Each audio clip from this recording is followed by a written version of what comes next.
Possession crucial from this. How much longer will the referee allow? Dublin lead by a point, and there's the whistle. It's over. It's over. We earned it by winning the last 2 matches on the road, and that's not going to be taken away from us. But what I love in hurling, I love players that will never give in. He hits it. It's over the bar. Oh, holy Moses. Hello, welcome to the RTÉ GAA Podcast. Mikey, Stafford and Rory O'Neill with you as always.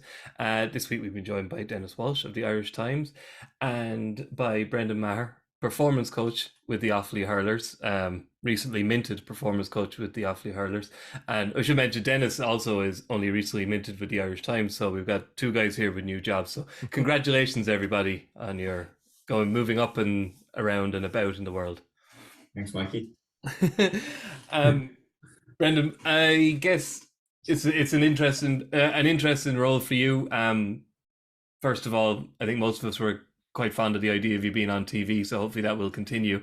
We were liking your punditry, but I suppose the more normal way for All Ireland winning hurler who wants to get into coaching is become a coach with a club or an intercounty setup, or perhaps a selector. Or if you're Desi Dolan, kind of jump almost straight in there. So the kind of this for a GA player to take up the performance coach role is probably a little bit unusual. And could you maybe give some idea behind your thinking on it? Yeah, I suppose it is.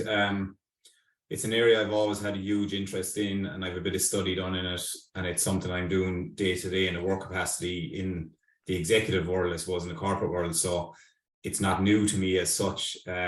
It's just, I suppose, I'm applying it now in the sporting arena. I suppose the context of it is that, I'm still playing club hurling with Borsley, and I want to be able to give that my full commitment. A role like this is appealing because it doesn't require you to be there on the pitch every night. So in terms of time commitment, it's a bit more flexible. So a lot of my role will be around one-to-one support, which will be done over phone calls, virtually and whatnot. And then obviously you'll have some of the team stuff.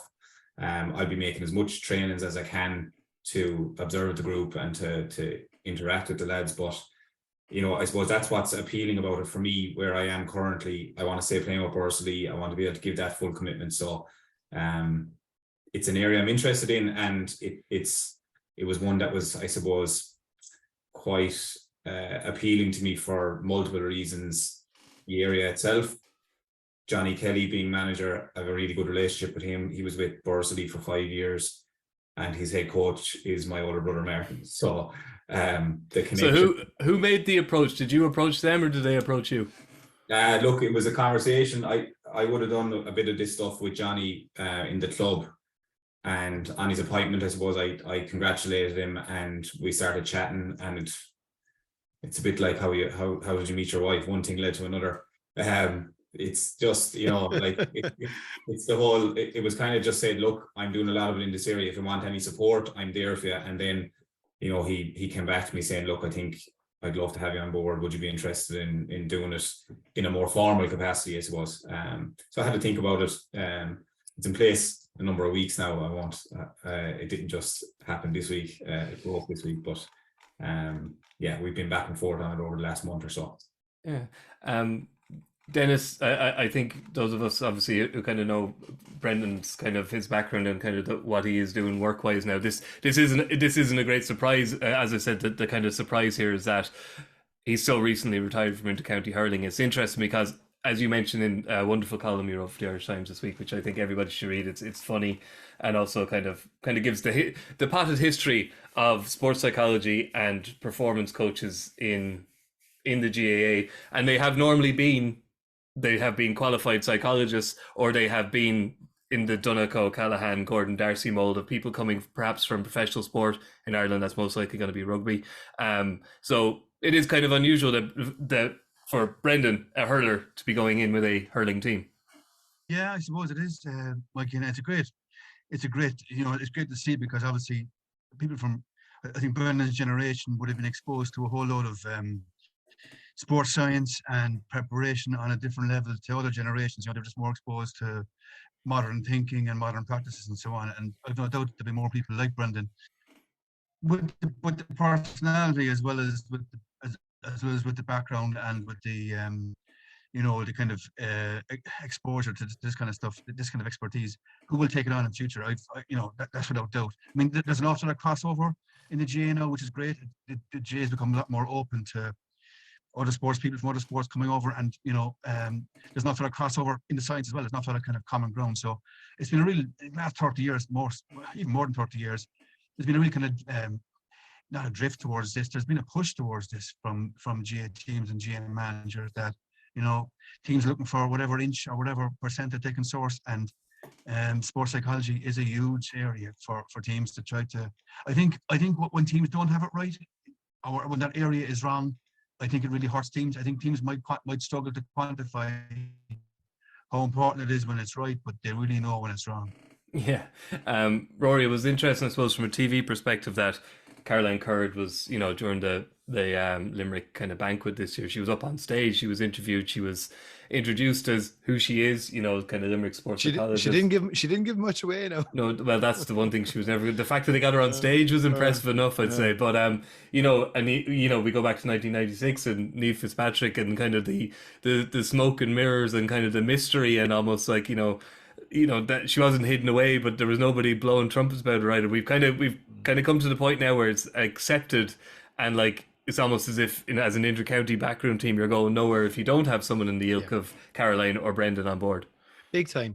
But I would also contend, and I'd be interested in both everyone's views, in that I think sports psychology has probably been around in one form or another, going back to even Mick O'Dwyer's time, and maybe even before then. Like, I think the arrival of the Banished Door, I mean, obviously until maybe the early 60s, the manager didn't really develop a cult of personality in the way that I suppose the likes of Kevin Heffernan, Mick O'Dwyer, the likes of Babs, Cyril Farrell, all of these guys kind of carved out the niche for the manager. And I think to a degree, if you read a lot of their books, Justin McCarthy's, all of these guys, like there is an element of sports psychology in a lot of what they did in terms of how they managed their teams as well, and trying to get under a lad's skin in terms of getting the best out of him, understanding which guys need which kinds of buttons to be pushed to kind of, coax and coalesce the best performance out of each individual, because everybody's a little bit different.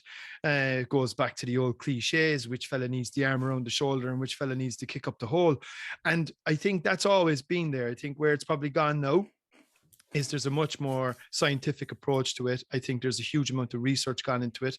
I think it's a much more interesting area where teams, as Denis said, can probably extract quite a bit that's maybe a little bit difficult to quantify the benefits of. But as Denis said, if it's not there, you probably notice it more. And I mean, we've even seen a good colleague of ours and a good friend of ours, Kieran Shannon, who I think ended up going down that road and being quite successful. And I know he's had stints with the Mayo footballers, maybe the Clare footballers. I think he might have been involved with Cork and a few other teams over the last few years. So I think it's probably... What's that? Tip hurlers as well. The tip hurlers, yeah. So like, I think it's always been there. What I would be, and again, look, I mean, correct me if I'm wrong on that. What I would be interested in, though, I mean, I read a lot of sports autobiographies, and Darragh O'Shea's now is an interesting one. And obviously he comes from a slightly older generation, and there was a sort of a reticence and a sort of a suspicion around it that it was some sort of voodoo that we didn't really need. Would you think that culture is still there in any way, shape or form, Brendan? Or has that is there just a newer type of player coming into the intercounty scene that, understands this is something that could benefit me, so I'm going to come at it with an open mind? I think the term psychologist even was probably what was maybe problematic for people. Painting it with a certain brush. And if you notice, a lot of people are in now, it's performance coach, it's not sports psychologist. Yeah.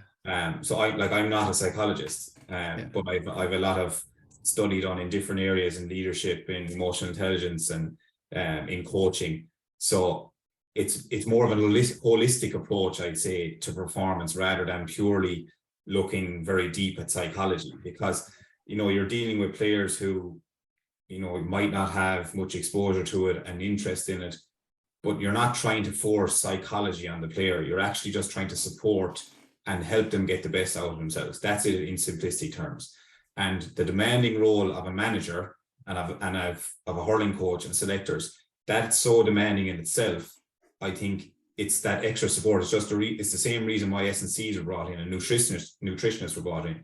It's all becoming part of the game now, and a manager cannot do it all himself, or herself. Like I suppose it's the whole kind of idea of surrounding yourself with good people and delegating and trusting that, okay, I don't have to think about all of these things now. I can focus on managing people and managing the team, and I can use all of these different resources at my disposal to do their bit. So that's my role is to support Johnny Kelly as a manager and the coaching team as coaches, and with that, the scope is to try and help the players get the best out of themselves as individuals and collectively as a team. And I suppose that's the opportunity that I'm going after with Offaly. Yeah, it's interesting, Denis, what Rory said about kind of how managers, probably the Hefo, Mikko kind of characters, they would have performed this role to parts. I was interested because I was talking to the guy who manages my hurling team, used to be the doctor for the Kilkenny hurlers and the Wicklow hurlers and the Wicklow footballers for a time, and he said watching Mikko Dwyer was fascinating, how Mikko Dwyer operated. He never did a team talk. He didn't do one team talk. He did 15, 20, 25 team talks. He'd in the course of a run up to a game, like maybe the last training session or second to last training or the day of the match, he'd find time to sit down for 5 minutes quietly with each one of his players, and he'd tell them exactly what he wanted them to do, or he'd tell them what he thought they wanted to hear. But he never actually did a team talk. So obviously Mikko Dwyer, in that respect, he was thinking about the players' mentality, psychology all along as well, and he would never have kind of used the phrases that we're using here now. Yeah, sure. Yeah, absolutely. And actually, Rory mentioned Babs there, and Babs, I would have goes to the column with Babs for many years, and Babs would have had loads of business books around the house, and he would have been reading books about management and so on. So, in a business context, and how he could translate those principles across the hurling and so on, and managing people. And I would have heard him on the phone talking to players if they rang in the car, and you could tell that he was managing them in a certain way, and he was using a certain language and a certain tone and so on. So so there were people without doubt who and Babs would have been one of the first guys that had a kind of a supporters club and brought in all that stuff, suits and all the kind of things that made players feel better about themselves and gave them an identity. And I'm sure that's all part of it. They're all different strands of the same kind of general subject, but it has changed in a few ways, Mikey. And the most important way I think it's changed is as GA teams became more open to the idea of it. It wasn't just one-off talks or one-off appearances or guys appearing once a month to have a chat, like a classroom type scenario. More and more teams brought in sports psychologists or performance coaches as an embedded part of their management team. So they were there as often as the S&C guy or the skills coach or whoever. They were part of the group. They were part of the environment. Like Caroline Currard is part of the environment in Limerick. Gary Keegan was part of the environment in Dublin for years. Kieran Shannon, you mentioned, Kieran, I know, was very much part of the environment in Mayo. So that was a big leap, that managers and players accepted these people as part of the environment and as part of preparation on a weekly, daily basis. Brendan, I've heard recently enough, actually, someone told me, just it's anecdote or a compliment to you anyway. They said they work in Tenio, and they said, they get a lot of kind of speakers in, motivational speakers or people like, giving talks about leadership, etc. This person said they'd never had any time for any of them at all. They didn't think they did anything for them until you came in, and they actually thought that you were a particularly impressive speaker, that you drew on your background. Obviously you drew on your, kind of the training you've been doing, but also, I suppose you come in with a little bit of a kind of 3 All-Irelands in your back pocket for a certain kind of person who will carry a bit of weight. But they said, regardless of that, you're very good at what you do. You've had a couple, like you were a primary school teacher, you were running a business for a while. I suppose interested just how, separate from the Offaly gig, kind of how you kind of got into this line of work. And I'm wondering, were you inspired by Caroline Curd, Kieran Shannon, or even Liam Sheedy, who obviously has a touch of this about him as well, or is it kind of something to develop separately from your hurling?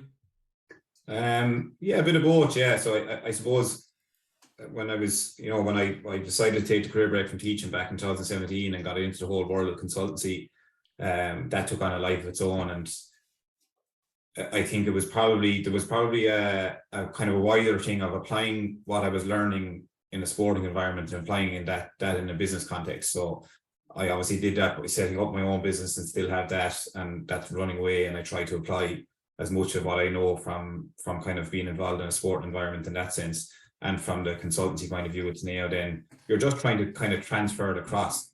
But like what I would say is that my experience working with sports psychologists, performance coaches, all of that, like there's quite a cynic in me as well in terms of what it should be about. And I tried to take the best of what I believed landed with players, not just with me, but landed with players over the course of the 13 years I was involved, and try and wrap that up into, okay, well, what really matters here, what kind of lands, what's important to players and what's important to people. And that's kind of the stuff I try to focus on, and to try and not give an off the shelf kind of a product or something that you think, oh, well, this is what the science says, so this is what I want to talk about. It's more of, well, this is the environment that I'm in. I obviously know what it's like to sit in a dressing room and be in that environment. I can remember these are the struggles I would have had. These are the struggles I know my teammates would have had. So potentially this is what I should be going after. But to be honest, most of the time you're just there as that support mechanism. Like, just be a good listener and be there to try and help lads that, you know, have different struggles in different areas or different facets of their game, not from a hurling point of view. And I think that's important, that I'm not going in as a hurling coach. I'm not going to be talking about them, you know, about tactical stuff or that. This is purely as you as an individual trying to get the best out of yourself. What's blocking you? What's in your way? You know, what are the strengths you need to build on? And just trying to harness that potential that we have, that everyone has in them, and try and get the best out of them. I'm sure there'll be a few Offaly lads who'll be curious to pick your brain from a hurling point of view. Are you going to shut that down and say, no, that's not why I'm here. It's not why I'm here. No, look, I mean, but it's the needs of the, you know, the person that you're talking to. If that's where it needs to go, it can go there. But I suppose it's just, I suppose, that perception of, okay, the hurler's coming in, he's going to tell us how to hurl. That's not the case here. And I'm very kind of diligent from my perspective on my approach that, you know, if I go into a company, I'm not going to talk about hurling. I'm going to talk about the principles that you can apply in whatever context you're in, that maybe I've learned or I've experienced. But it's not about like, do it this way. This is what the principles would say, and this is what the evidence would say, and this is what my experience of that is. And then you take and you interpret it whatever way you want and try and apply it. And I'm there to support you in that application and that kind of implementation of whatever you're trying to achieve. Is confidence something that you would look to address, Brendan, in your line of work? Because I mean, you know, look, I'm very interested in soccer, love soccer, big Liverpool fan, as you know, some people may know. And, you know, you see Liverpool struggling for confidence, and even Klopp mentioning last night that confidence in a team environment is a much more difficult thing to reassert, because you're trying to get 11 or 15 in a GA context to all feed into that lift in confidence collectively, as opposed to an individual sport where you might have certain mechanisms and certain triggers. And obviously from an Offaly perspective, when we see the relegation out of Division 1 last year, and obviously they shipped some big, you know, like they shipped a couple of big beatings, let's be perfectly honest. And they have a better opportunity now, as we say, facing into Joe McDonough, which they'll have some challenges in there, no doubt, as well, because Laois obviously dropping down. That'd be quite an interesting derby match.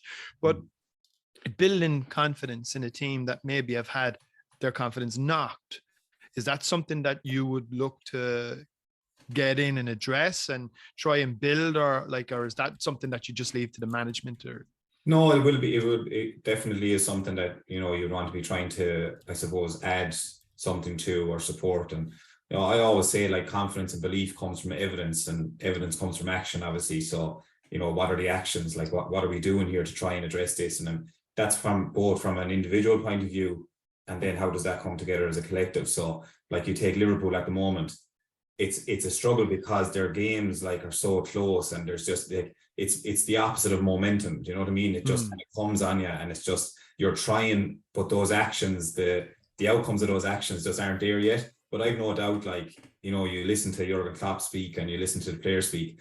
They tried a new system last night. It worked well for them, a defensive system. They're acting and they're putting things in place. So as a Liverpool supporter, I'm confident that they'll turn it around. I'm not. Dennis, this kind of brings us back to the headline on your piece from Monday. Incurable losing still rampant despite teams embracing sports psychology. This is the thing. There's no guarantees. If both teams in an All-Ireland final have a sports psychologist, one is going to lose. A sports psychologist is not a silver bullet. Not that I'm saying Brendan for 1 second is claiming to be a silver bullet. And absolutely, look at and sure, Mikey. It's all about, as Ben was talking about there, it's all about trying to maximise the potential of your group, or trying to kind of get to the start line without being behind 4 or 5 other teams who are in a better position or whatever. Or it's all about trying to reach players and trying to release their potential. It's just been, but it's a pattern now and a trend, Mikey. You've got through All-Ireland winners for the last 10, 12 years, and there are very few that didn't have this covered off. Kilkenny and Brian Cody is the obvious one, and you would have heard Kilkenny players say a million times, Brian is our psychologist, and Cody's approach would have been very much players were in an environment where they knew that they needed to find the answers themselves, inside themselves, and that was his technique, and it worked for many years, worked spectacularly well for many years, but it doesn't work everywhere, and it hasn't worked for other teams, obviously, and other guys wouldn't have his personality to pull it off. So but I mean, there's just been a real pattern. Like when you look at Dublin, I mentioned Gary Keegan a while ago, a guy who's got an incredible record in Irish sport with boxing and with the Irish Institute and so on. But I mean, Dublin had the best footballers, you would say, for those 6-7 years when they were totally dominant under Jim Gavin. But Jim Gavin wasn't taking any chances. He also had the best sports psychologist, the best performance coach. So he wasn't prepared to allow just the best footballers take a chance on winning the All-Ireland. He had to have the best guy with him. I remember there was one All-Ireland final. It was one of the replays, so it was a Saturday game. We were still in the press box maybe an hour and a half after the game, and Dublin's backroom team came out for a team photo, something we'd never seen before. So they all came out about an hour after the game. There was about 20 of them in this group shot, and you're thinking, well, this is the best team in the country, but this must be the best backroom team in the country. So Jim Gavin took no chances, and so he was making sure that he had the best performance coach, the best sports psychologist to make the best players even better. Yeah, you, Brendan, would have experienced there in your last few years at Tip a very large backroom team. So I think the Tipperary, when Liam came back, I think a similar photo was taken. It was kind of totted up. Is that ever something that's confusing for players, or kind of even for a younger player that might be a bit intimidated by like this? Kind of this cottage industry that's there, that it's not just a manager and a selector, which they might be used to from club, or even a physio being in there, but that there's this like there's like, it's almost like a small company. Is that something that that could ever play on a player's mind? I don't know, to be honest. I've never heard that perspective from someone, but that's not to say that that's not the case. I know from my own point of view, you would the best support around you at your disposal, and you use this whatever way you wanted. So I think that was the beauty of it. So I mean, you had a nutritionist, an S&C, physio, doctor, masseur. So you basically had everything where you potentially might have a need. You had the support there to address that need. And I think that's what managers are trying to do when they're assembling a backroom team. They're thinking, right, what do I need here to make sure that the players have all the support that they need or require.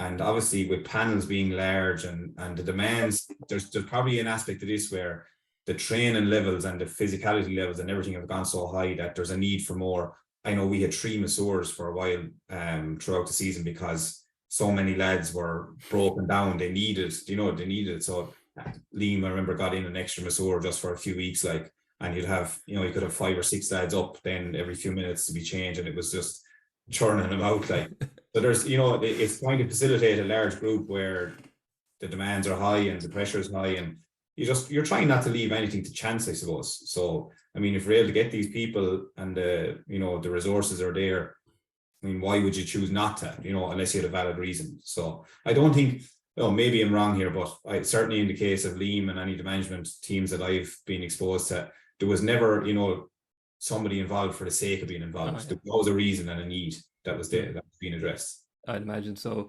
Then looking at Offaly then this year, I guess, are you in any way, your approach is in any way shaped by what, say, Johnny's aims are and aspirations are? I would imagine his aims and aspirations are promotion from 2A and promotion from the Joe McDonagh. Does that in any way frame how you approach your job, or are you very much just dealing with the individual regardless of what the team's ambitions are? No, look, I mean, that will all filter into it.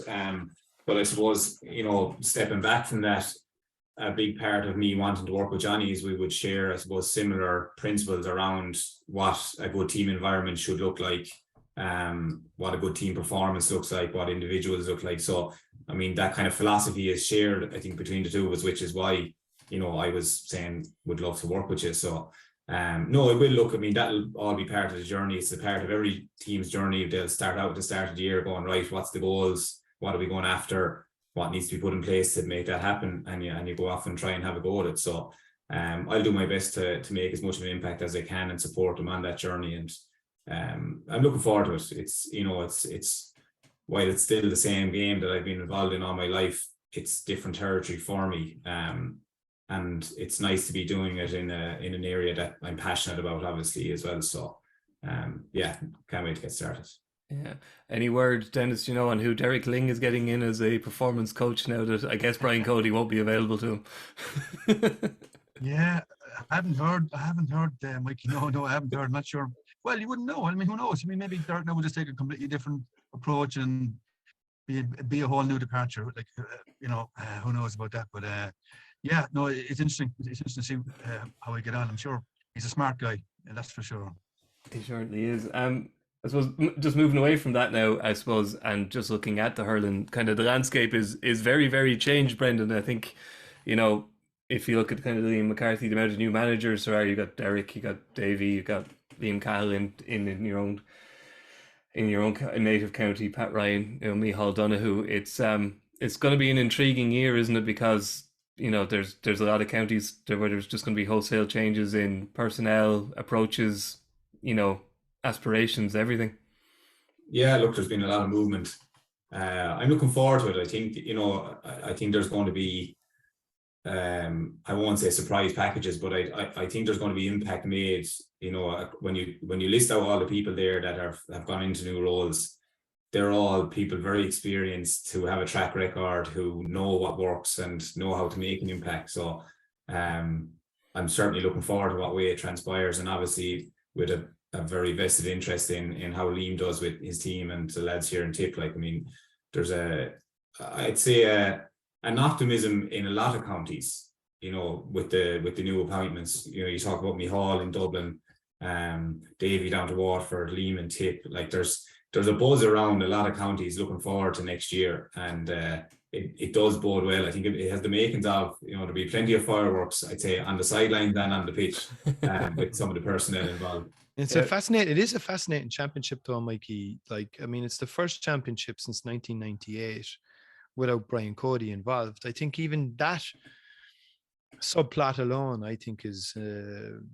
absolutely intriguing. I mean, it's just just to see what a post Kilkenny Brian Cody Kilkenny team is going to look like is going to be fascinating in and of itself. And then to see basically 3 of this 5 big fish in Munster all under new management as well. There's going to be so many new faces, fresh faces, different ideas, different approaches to the media. I think it's going to be extremely fresh, and like there'll be a lot of it's going to be brilliant for the neutral. And you could end up with Limerick winning it again. That's the only thing, So anyway, with all the new personnel, Dennis, the league might actually be worth watching, will it? Oh, Mikey, I don't know, man. It's very hard to even think about the league at this stage, and after what happened last year. And yeah, I was just having a quick glance at next year's calendar. Crikey! I mean, in football especially, the league's going to be crushed, and it's hard. It's hard to get a grasp of who's going to be really pushing that hard in the league, to be honest, Mikey. You couldn't see Cork and Waterford going headlong into it again like they did last year, maybe, so, and there's other teams I'm sure who'll have a similar kind of reticence about it. But yeah, look, but as the lads said, like, when there's a whole lot of new managers, it always brings energy, and there's going to be a buzz about it certainly before the league starts. So whatever come March, when people are kind of trying to avoid the league final in the old-fashioned slow bicycle race, So indeed, that's what's going to be interesting, though. I think I can mention all the new managers. That's the dilemma that they have. Do I try and make an impact early and build momentum, or do I trust that I know what I have and I know what I'm bringing here, and I'm going to try and peak for championship, because it's a balancing act. I think we know what Liam Cahill will be doing this year. He won't be doing the same as what he did in Watford last year, you'd think. But then you see it's a different players as well, Brendan, so he does have an onus on him to do something with the league, yeah. And he probably needs to find a few players, I'd imagine, Brendan, doesn't he?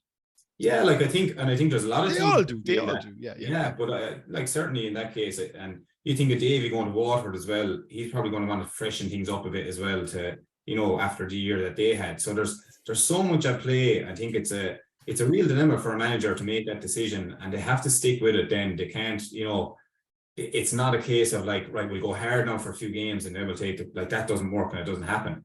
It's either, okay, let's try and like push as far as we can, and then we'll try and maintain it or go to even new levels, or we try and build, we use as many players, everyone's going to get an opportunity, and we'll see where we are, and maybe slowly start to kind of form your team towards the end of the league. That tended to be the approach I think we would have had in Tip a lot of years, where, the first kind of 3 or 4 games was where lads would get their opportunities. And you knew then kind of coming into the last kind of 2 rounds of the league, you were starting to think, right, I need to up it here. This is now where championship team is starting to be formed, and I need to make sure I'm part of that. Like, it's an interesting one. It's going to be interesting to see who comes out of the traps quickly, and who maybe sits in the long grass. A lot easier for the likes of John Kiley to do that with Limerick, and even Henry to do it in Galway now, having had a year under his belt. Like, context is important here, I think. Yeah, there's no taking on that point.